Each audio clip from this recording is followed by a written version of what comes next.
Hey everyone! For today's how-to, I'm going back into Illustrator and showing you how you can use clipping masks. And as a bonus, I'll be showing you how to make complex shapes which you can use as those masks.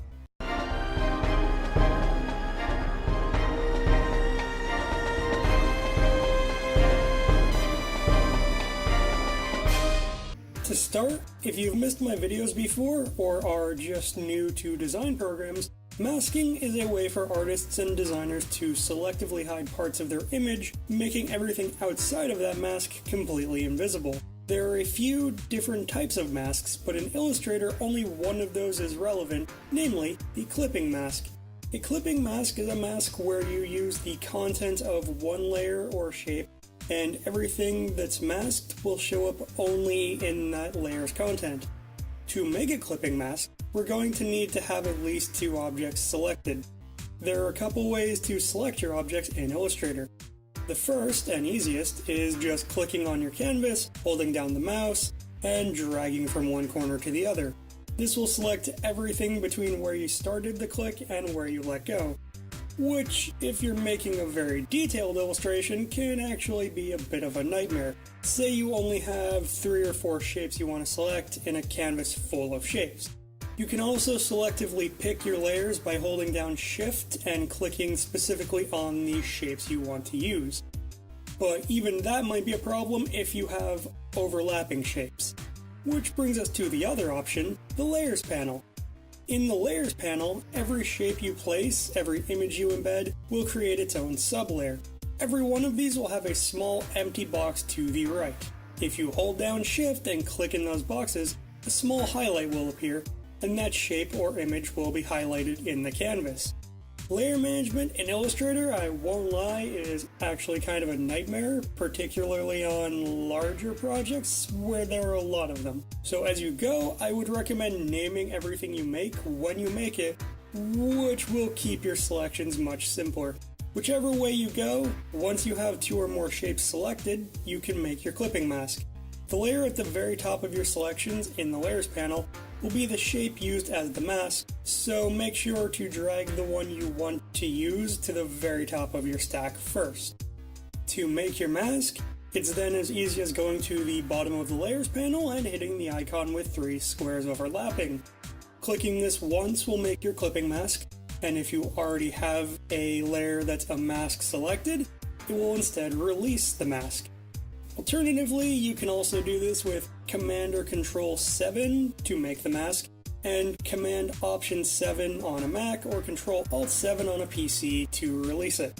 When you make a clipping mask, a new layer will be made in the panel named Clipping Group, which all your selections will then be moved to. If you want to roll that, the object with the underlined name is the shape being used as your mask, and you can select it again with Shift-click in the panel.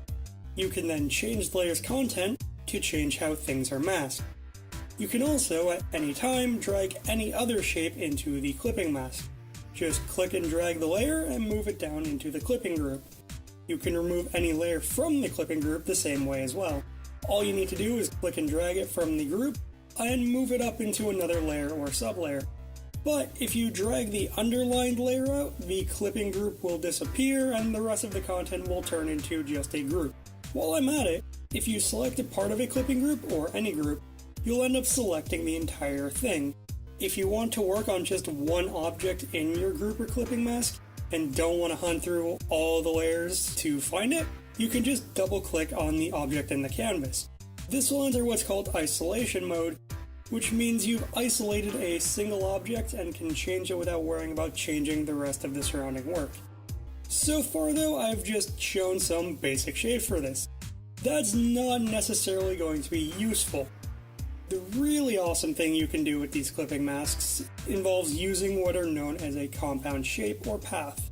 A compound path is, boiled down, putting shapes in your shapes, like knocking a square out of a bigger square to make it into a frame, or cutting part of a circle out of another circle to make a crescent moon.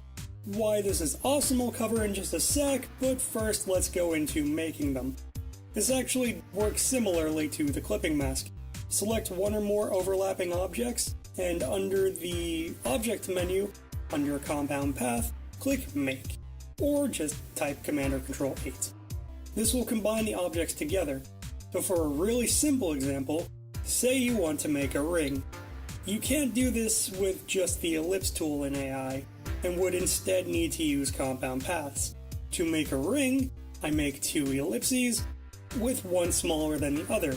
I then select both of them and hit Command 8. When I switch the fill and stroke of the shape now, you can see that where there were 2 shapes before, there's now just one with a hole where the smaller shape had been. I can then type Command Option Shift 8 on a Mac or Control Alt Shift 8 on a PC and release that path. Switching the fill again, I now have the 2 shapes again like I originally did. And there's actually a few different ways to make your compound paths as well. To get into this, go up to the window menu at the top and find the Pathfinder, or type Shift, Command, or Control F9. The Pathfinder is a collection of different ways you can make shapes into a compound path. Starting on the top left, the strange gray shape is the Unite button.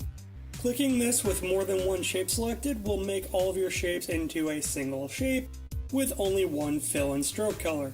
If they're overlapping, any areas that cover the other shape or shapes will be made into it, with the anchor points of those areas disappearing. To the right of that, with the dark square in front, is the minus front button. This will remove anything you've selected that's higher in the layers panel than the lowest shape in your selection. So if you have 3 overlapping shapes and select them all, and then hit the minus front button, the second and third shapes you made will get taken out of the first, which is at the top of your layers stack. Next to that is the intersect tool. What this will do is take all the shapes you've selected and will remove all those shapes except for where they all overlap. At the end of the first row is the exclude option. This is the exact opposite of the intersect. Where that removed everything but the overlapping areas, exclude will remove only areas that overlap. The very left button on the next row will divide your shapes. This lets you break your shapes into segments. You can do it with shapes overlapping other shapes, but the easiest example of this is to draw a shape and then, using the line tool, drag a line straight through that shape. Select both and then hit the divide, and your first shape will now be 2 shapes. You'll need to ungroup the shapes with Command or Control Shift G to move the pieces independently. After that is the trim. This will take anything you've selected, remove any parts that are hidden by an overlap, and then remove all the strokes from the shapes. Similarly, the merge option will also remove any hidden parts.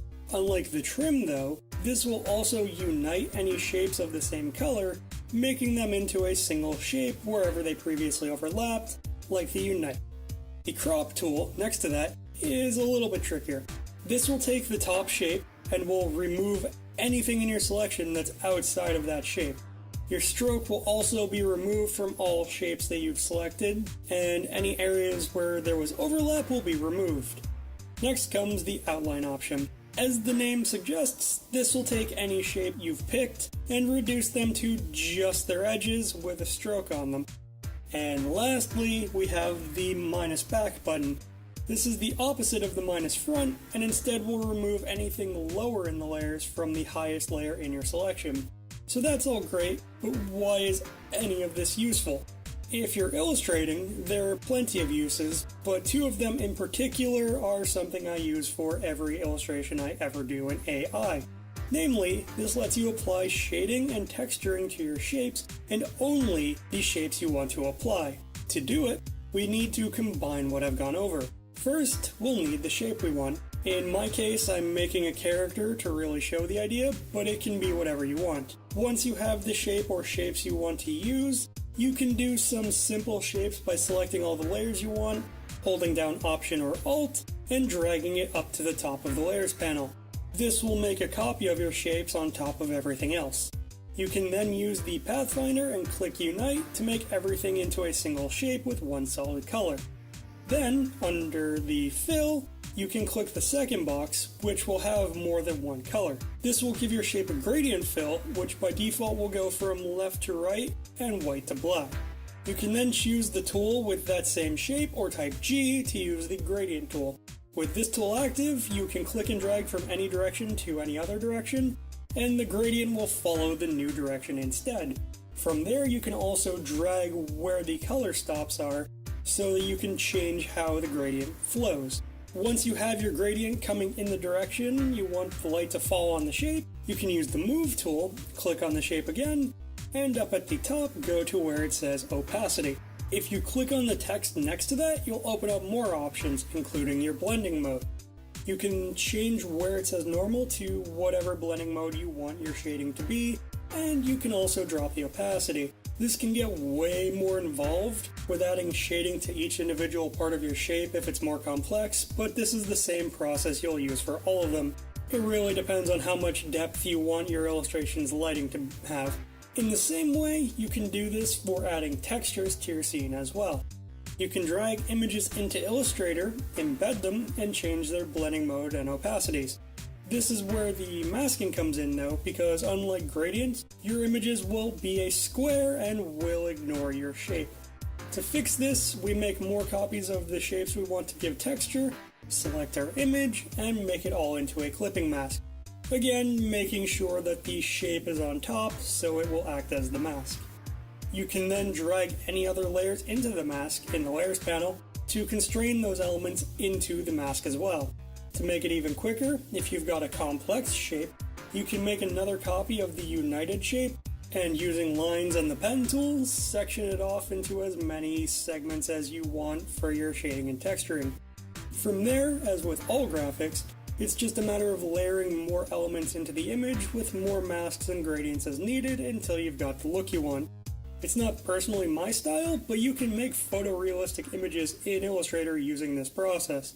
And that was both compound shapes and masking in Illustrator. I hope everyone has learned something and had fun doing it. If you have any questions, thoughts, or other feedback, you can let me know with a comment below or with a message to ET_studios on Twitter. You can also like this video and share it around. I'd appreciate the help getting the word out. And I'm planning to be back here every Friday with a new video, so be sure to subscribe for more awesome content. Have a great day, everyone!